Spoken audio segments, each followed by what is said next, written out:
Welcome to my YouTube channel Assam career update. আজি পুনৰ আপোনালোকৰ বহুত ভাল খবৰ হৈ গ'ল। ফুড বিভাগৰ ফালৰ পৰা নতুনকৈ ভেকেন্সি মুকলি কৰিছে। প্ৰায় 35,540 প্লাছ ভেকেন্সি আপোনালোকে দেখিবলৈ পাব। গ্ৰেড 3 আৰু গ্ৰেড 4 লেভেলৰ ভেকেন্সি আহি গৈছে আপোনালোকৰ বাবে। অসমৰ সকলোৰে বাবে চাকৰি আহিছে। 8 পাছ হওক, 10 পাছ হওক, 12 পাছ হওক, ডিগ্ৰী পাছ হওক, সকলোৱে আবেদনসমূহ কৰি ল'ব পাৰিব। ফুড বিভাগৰ ফালৰ পৰা নতুনকৈ ভেকেন্সি মুকলি কৰি দিছে খাদ্য বিভাগৰ ফালৰ পৰা।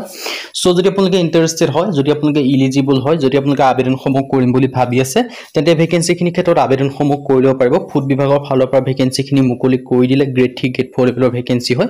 অসমৰ সকলোৰে বাবে চাকৰি আহিছে। সো কেনেদৰে আবেদনসমূহ কৰিব সকলোখিনি কথা জনাই আছো। সো ভিডিওটো যদি ভাল পায় ভিডিও লাইক কৰিব, লগৰ চেনেলটো সাবস্ক্ৰাইব কৰি দিব। এনেকুৱা ভিডিওসমূহ প্ৰতিদিনে পাই থাকিব। আৰু আমাৰ হোৱাটছআপ চেনেলে ভিডিও ডেসক্ৰিপশ্যনত দিয়া আছে, তাত গৈ ফলোটো কৰি দিব। তেতিয়া আপোনালোকে ডেইলি জবৰ আপডেটসমূহ পাই থাকিব পাৰিব। আৰু ভিডিওটো যিমান পাৰে সিমান বন্ধুজন শ্বেয়াৰ কৰি দিয়ক।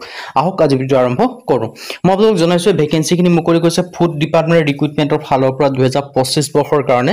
ইয়াত আপোনালোকৰ বিভিন্ন ধৰণৰ ভেকেন্সি আছে। এপ্লাই ফৰ MTSৰ ভেকেন্সি দেখিবলৈ পাব। মাল্টিটাস্কিং ষ্টাফৰ পৰা আদি কৰি গ্ৰেড 3 গ্ৰেড 4 লেভেলৰ সকলো ধৰণৰ আপোনালোকে ভেকেন্সি দেখিবলৈ পাব।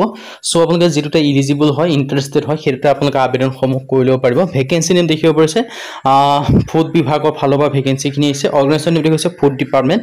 পোষ্ট নেম আপোনালোকে দেখিছে মাল্টিটাস্কিং ষ্টাফ MTSৰ ভেকেন্সি আছে। এপ্লাই মত দেখিব পাৰিছে ৱাকিং ইণ্টাৰভিউ হ'ব। আৰু হু কেন এপ্লাই যে ক'বলৈ যাওঁ, অল ইণ্ডিয়া মেল হওক ফিমেল হওক সকলোৱে আবেদনসমূহ কৰি ল'ব পাৰিব।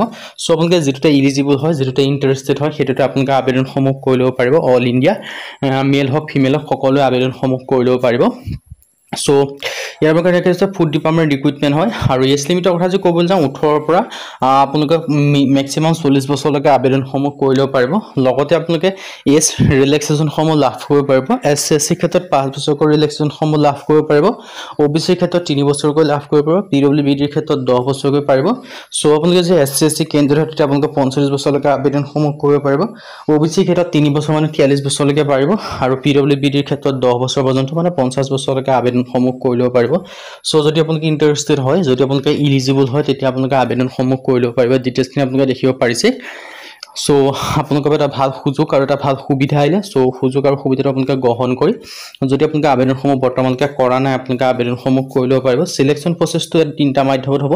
ইণ্টাৰভিউ হ'ব, ডকুমেণ্টছ ভেৰিফিকেশ্যন হ'ব, আৰু ডিটেইলছখিনি আপোনালোকে দেখিব পাৰিছে। এডুকেশ্যন কোৱালিফিকেশ্যন দেখিব পাৰিছে 10 পাছ হওক, 12 পাছ হওক, গ্ৰেজুৱেশ্যন পাছ হওক, সকলোৱে আবেদনসমূহ কৰি ল'ব পাৰিব।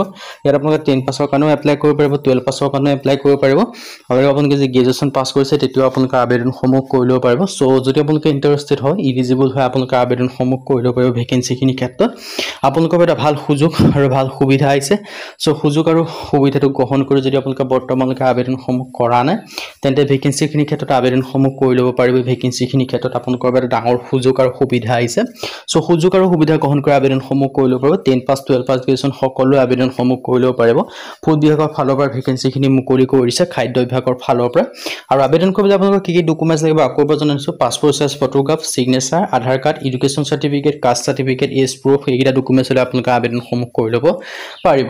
আজি ভিডিঅ' মানে যদি ভিডিঅ' ভাল পালে লাইক কৰিব পাৰে, লগৰ চেনেলটো ছাবস্ক্ৰাইব কৰি দিব পাৰে। এনেকুৱা ভিডিঅ'সমূহ প্ৰতিদিনে পাই থাকিব। আৰু আমাৰ হোৱাটছআপ চেনেল ভিডিঅ' ডেসক্ৰিপশ্যনত দিয়া আছে, তাত গৈ ফলোটো কৰি দিব পাৰিব। তেতিয়া আপোনালোকে ডেইলি জবৰ আপডেটসমূহ পাই থাকিব পাৰিব।